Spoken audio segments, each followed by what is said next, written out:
What's up, y'all? So I got another Photoshop trick for y'all. Let me show you. Okay, so once you're in Photoshop, this picture, they do not like the ruffle. So we're gonna shrink that down a little bit. So click on your layer, Control J, copy that, right click, then convert to Smart Object. Click on that, and then you're gonna go to Filter.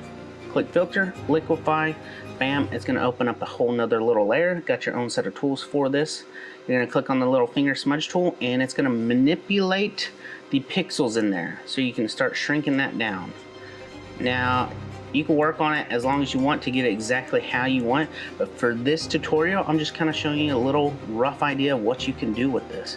You can shrink that down, and then once you're done with it, you can click OK, and then you can always color correct by clicking on the eyedropper, getting your color, and fill in those darker layers.